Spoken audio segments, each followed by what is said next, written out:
Hello, and welcome to Being Faithful, the Importance of Small Congregations.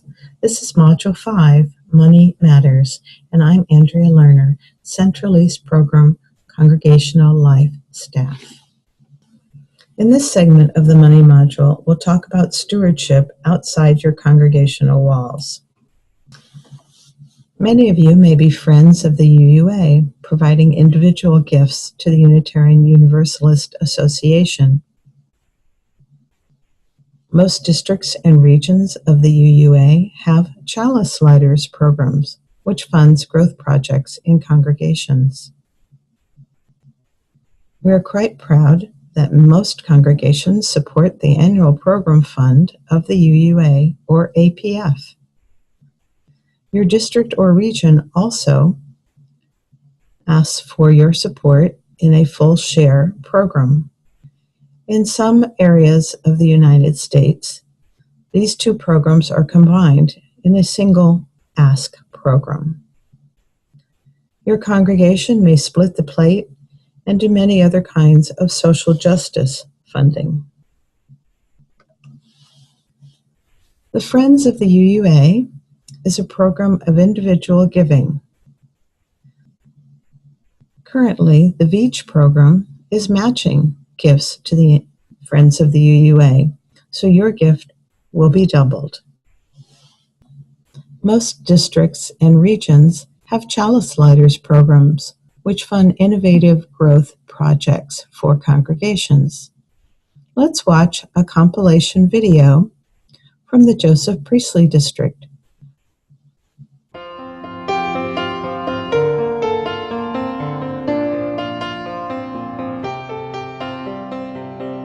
Wellsprings congregation is very grateful to the Chalice Lighters program. Without Chalice Lighters, we could not have accomplished what we've accomplished, and we see great things for our future and for the future of Unitarian Universalism. You know, the announcement would be made that we got this Chalice Lighters grant, the applause would go out, and the energy would be renewed, and it would give us that strength to move on to the next step. It was really critical. For me personally, it was just very exciting to, be one of the little seeds that was growing UUism, and every time I get the reminder, I enjoy thinking that I'm some part of it spreading and growing out there in the world. And if we don't build the faith and grow in that area, we aren't going to be talking about Unitarian Universalism except in history books. The fundamental was not only the Chalice Lighters stepped in at critical times of our congregation's development. I mean, times when our energy level was so low, not just our funds, but our energy level, that Chalice Lighters was a reminder that there's a broader UU world out there and that the district was behind us. It's a great opportunity for people to participate, so it's a great way for us as individuals to give our gifts, and it's a great way as a congregation to improve what we're trying to do. I sort of have a vision of the kind of church structure and community that I would want to have for my kids, and what better way to see that come to fruition than to be part of it. Each and every individual whose congregation has benefited from a Chalice Lighter grant should know the importance of becoming a Chalice Lighter and to give back and help others succeed as well. It's amazing how the combination of a whole bunch of small actions can culminate in something really, truly amazing and great. It's safe to say Wellsprings wouldn't be what it is today without the Chalice Lighters grants. It's probable that Wellsprings wouldn't be here at all without the Chalice Lighter grant. If it wasn't for the Chalice Lighter grants, we would absolutely 110% not be here today. I'm standing here in our beautiful new children's chapel. I hope you've had a chance to come downstairs and take a look at the wonderful work that was done over the summer. We were able to build this chapel as well as 2 classroom and meeting spaces as the result of some creative financing. We refinanced our mortgage to give us a little extra cash to build out the space, but we could not have built this space without a Chalice Lighters grant. Gene Wallace of our congregation put together a grant application that was submitted to the Chalice Lighters program last spring. We received approval for that grant and received $30,000 to help build this space.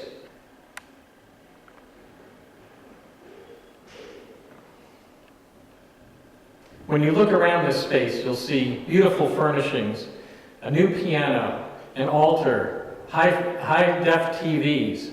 All of these things were made possible by the Chalice Lighters grant. It was the contribution of Chalice Lighters throughout the Joseph Priestley District, offering $20 3 times a year, that made it possible for us to finish this space and provide wonderful space for our children and for the entire church community. It's a small gift, it's a small ask, something that most of us are able to do. The annual program fund of the Unitarian Universalist Association is the major way that congregations support the work of the larger association. Just as congregations invite members in and ask for their gifts so that values can be moved out beyond the individual, our association has member congregations who move their values out into the larger world through the use of the association. There are some practical reasons for joining and supporting the annual program fund. What would we do without the larger association? How would we support seminaries and train ministers? Where would we get religious education materials that support our religious values? How would we be a force for good in the world beyond our local community?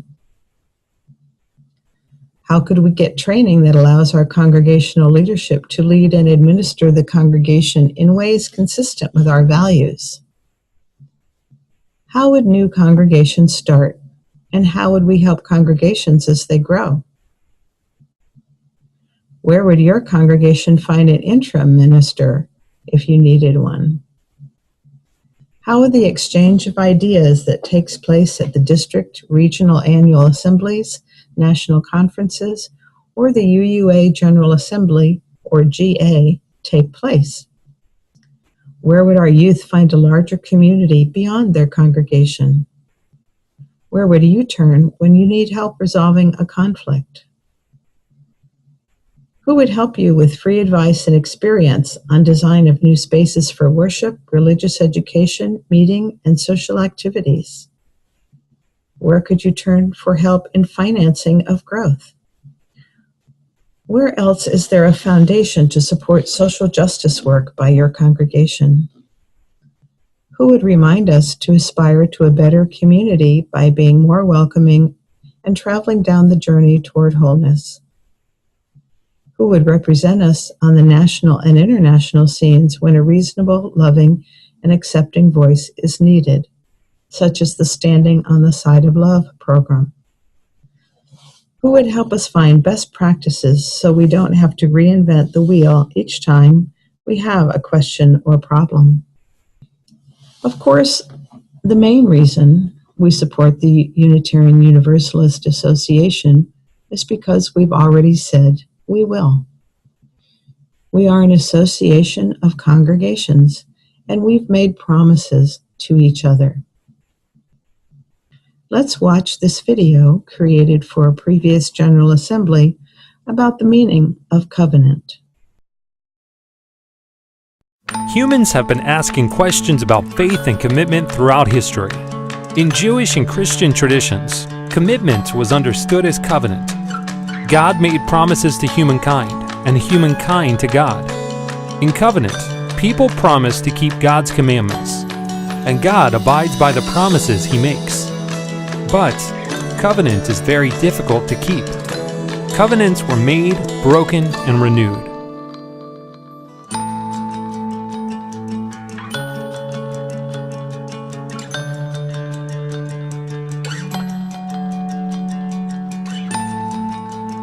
Our Puritan forebears in covenantal religion struggled in their time to understand how they might live a moral life and build a godly commonwealth.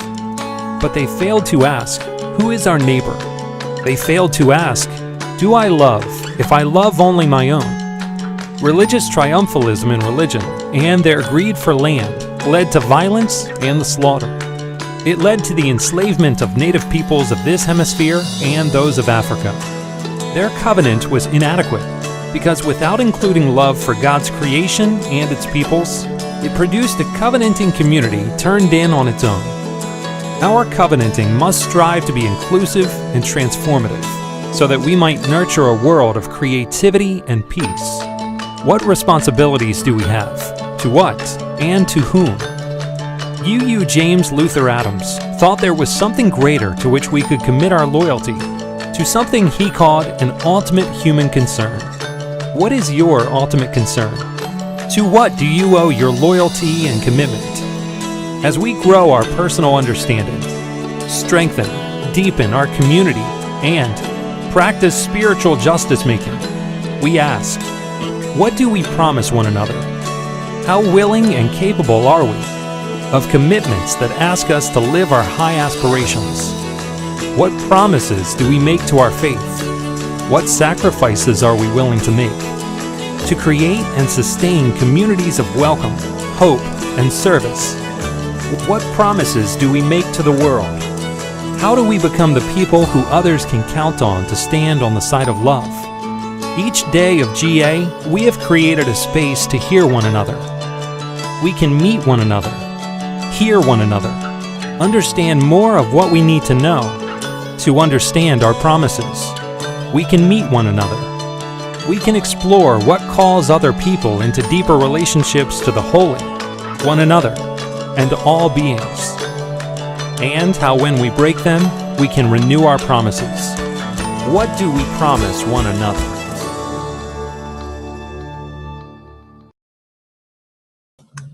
The Unitarian Universalist Association and your district or region truly appreciate your generosity. Here's a thank you letter from Vale Weller, the Congregational Giving Director, that thanks the 644 congregations that were full fair share to the Unitarian Universalist Association. Let me read it. We appreciate and celebrate the priority that you place on support for our Unitarian Universalist Association. The annual program fund is the primary source of funding for all that the UUA offers. Our understanding of the annual program fund cannot simply be transactional. It must be grounded in a fundamental identity of who we are as a religious people, grateful, generous, and in right relationship with each other and the world. We give so that our spirits will be enriched by the practice of generosity in community, and so that Unitarian Universalism will flourish. Your congregation's gifts make life better for all 154,585 Unitarian Universalists in our 1,046 congregations. We recognize you for your dedication, support, and sacrifice. Please know you are making a difference far beyond your own walls. Some places to find support for your stewardship efforts are on Facebook, in the UU Stewardship Lab, and on the UU Money Listserv, which is an email list that can come to your home in individual posts or in a daily digest. Here are more resources for small congregations. As always, thank you for your stewardship and for keeping our chalice burning.